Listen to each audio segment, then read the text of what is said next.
Será que a Bíblia é machista? Não podemos negar que quando olhamos hoje para o papel do homem, para o comportamento do homem, ficamos assustados com tudo que temos visto. Feminicídio, violência doméstica, abuso sexual, abandono afetivo. Falar sobre isso é muito complexo e polêmico, porque envolve questões sociais, culturais, ideológicas e religiosas. E nós temos basicamente duas opções. A primeira é adotar uma espécie de neutralidade silenciosa e simplesmente não falar sobre o tema. E a segunda opção é falar o que realmente a palavra de Deus nos ensina, a apresentar a verdade para esse tempo. Eu quero sustentar e defender e provar para vocês hoje que a Bíblia não é machista. A palavra de Deus, sem dúvida nenhuma, é realmente o que Deus quis deixar registrado para nós sobre quem Deus é, seu caráter e seu propósito. Nesse processo, então, de registro dessa revelação, Deus inspirou ou conduziu homens para registrarem exatamente o que Deus queria que fosse registrado. Mas precisamos entender que nem tudo que está na Bíblia, que foi registrado, aconteceu porque Deus promoveu ou porque Deus encorajou. Na Bíblia, por exemplo, nós temos registrada a tentação de Jesus no deserto. Muito embora o texto sagrado nos diga que Jesus foi conduzido ao deserto pelo Espírito Santo para ser tentado, quem efetivamente tentou Jesus não foi Deus, mas foi o diabo. Então a tentação ela não foi promovida por Deus, mas o registro da tentação, exatamente como ela aconteceu, foi promovido e dirigido por Deus. Deu para entender a diferença? Na Bíblia, então, nós encontramos muitos fatos que tratam de distorções no comportamento masculino, mas não foi Deus quem dirigiu ou orientou esses homens a cometerem tais atrocidades. O que nós encontramos na Bíblia, na verdade, foi o que Deus estabeleceu na criação do homem e o que acabou acontecendo com o homem por causa da queda. O problema, então, não foi como Deus criou o homem, mas foi quem o homem se tornou depois da queda por causa do pecado. Eu quero convidar vocês a lerem comigo dois textos da palavra de Deus que estão em Gênesis. O primeiro em Gênesis 2, de 18 a 24. O Senhor Deus disse ainda: não é bom que o homem esteja só. Farei para ele uma auxiliadora que seja semelhante a ele. Havendo, pois, o Senhor Deus formado da terra todos os animais do campo e todas as aves dos céus, trouxe-os a Adão para ver que nome lhes daria. E o nome que ele desse a todos os seres vivos, esse seria o nome deles.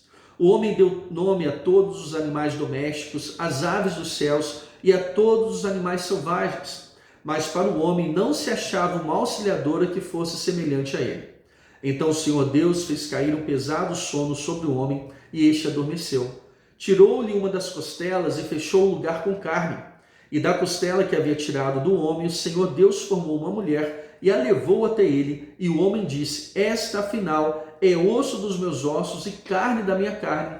Será chamada varoa, porque do varão foi tirada. Por isso o homem deixa pai e mãe e se une à sua mulher, tornando-se os dois uma só carne. Deus havia criado todos os animais, levou os animais até Adão para que Adão pudesse dar um nome a eles. E a percepção foi muito clara, não havia na criação alguém que fosse semelhante a Adão. E nos versículos 18 e 20, nós encontramos então o propósito de Deus de criar alguém que estivesse diante de Adão, em pé de igualdade com ele, para ajudá-lo, auxiliá-lo no propósito de ter a imagem e semelhança de Deus espalhada por toda a terra. Não era apenas alguém que fosse ajudar Adão a cumprir a sua tarefa, mas alguém que participasse efetivamente, dividisse com Adão essa tarefa desse propósito de Deus. E quando o texto fala sobre uma auxiliadora adequada, ele fala sobre alguém que se estivesse diante de Adão como um espelho, Adão então pudesse perceber que ela era igual a ele. Quando a mulher então é apresentada para Adão, ele faz uma declaração muito interessante. Esta, afinal, ele percebe que finalmente tem alguém no mundo semelhante a ele. E Adão continua: ela é osso dos meus ossos e carne da minha carne. É interessante porque nesse momento Adão percebeu que ele era responsável por promover a segurança e estabilidade física, emocional e espiritual para sua mulher. Quando ele diz, ela é osso dos meus ossos e carne da minha carne, é como se Adão estivesse dizendo para Deus: a responsabilidade é minha. E é tão curioso isso, porque em todos os outros momentos Deus havia dado ordens para Adão. Cultive a terra, dê nome para os animais, mas agora Deus não precisou dar nenhuma ordem para Adão. Ele já sabia naturalmente o que ele deveria fazer. Agora acompanhe comigo o outro texto que está em Gênesis 3, de 6 a 12. Vendo a mulher que a árvore era boa para se comer, agradável aos olhos e árvore desejável para dar entendimento, Tomou do seu fruto e comeu. E deu também ao marido e ele comeu. Então os olhos de ambos se abriram e, percebendo que estavam nus, costuraram folhas de figueira e fizeram cintas para si. Ao ouvirem a voz do Senhor Deus, que andava no jardim quando soprava o vento suave da tarde, o homem e sua mulher se esconderam da presença do Senhor Deus entre as árvores do jardim. E o Senhor Deus chamou o homem e lhe perguntou: onde você está? E ele respondeu: ouvi a tua voz no jardim, e porque estava nu tive medo e me escondi.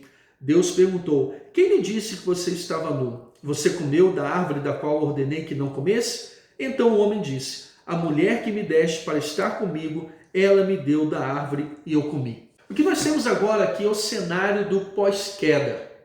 E nesse momento, então, quando o homem e mulher comem do fruto proibido, eles percebem que algo tinha mudado.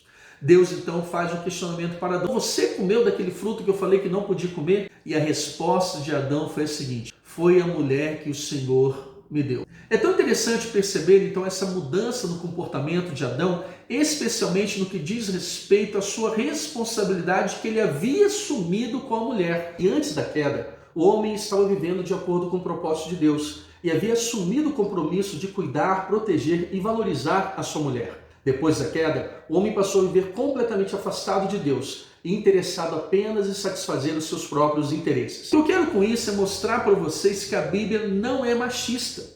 O problema não foi como o homem foi criado, o problema não são os desvios de comportamentos masculinos que estão registrados na Bíblia. O problema é que o homem não reflete mais a imagem e semelhança de Deus e não está cumprindo mais o propósito de Deus.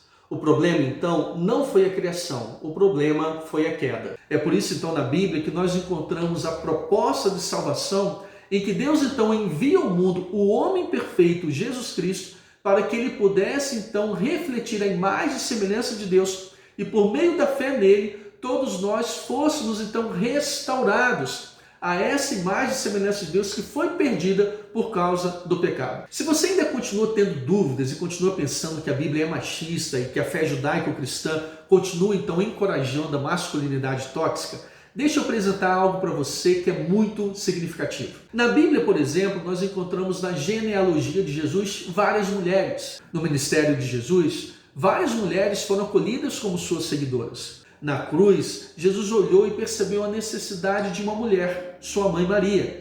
E ele então designa um dos seus discípulos, João, para que cuidasse de Maria como se fosse a sua própria mãe. Na ressurreição de Jesus, as primeiras a testemunharem sobre esse fato não foram homens, mas foram mulheres. Em Efésios 5:25, já no contexto da igreja, nós encontramos a orientação para que o marido ame a sua esposa, assim como Cristo amou e se entregou pela sua igreja.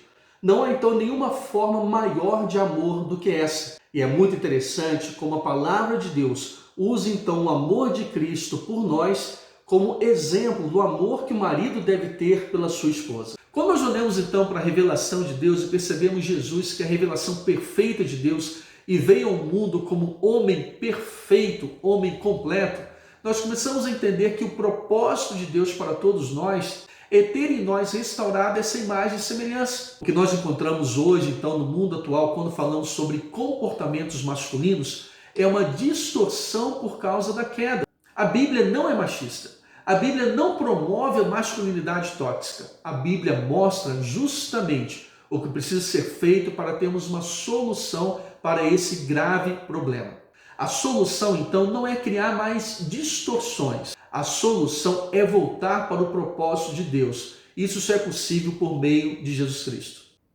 Eu espero que, assim, você perceba que o que tem sido falado muito hoje no mundo, de que a Bíblia é machista, que ela encoraja a masculinidade tóxica, não é a verdade. A Bíblia apresenta uma solução bem diferente, que é a solução de Deus. Que todos nós, homens, possamos nos voltar para Jesus Cristo como sendo o nosso exemplo perfeito e perceber que se nós queremos realmente cumprir os nossos papéis, as nossas atribuições, nós precisamos passar pelo processo de recriação. E isso só é possível por meio da fé em Jesus Cristo. Se você achou o conteúdo desse vídeo relevante para você, eu quero pedir que você curta e compartilhe com seus amigos. E que também, se for possível, que você se inscreva no nosso canal. Que Deus abençoe você. Um grande abraço e até a próxima.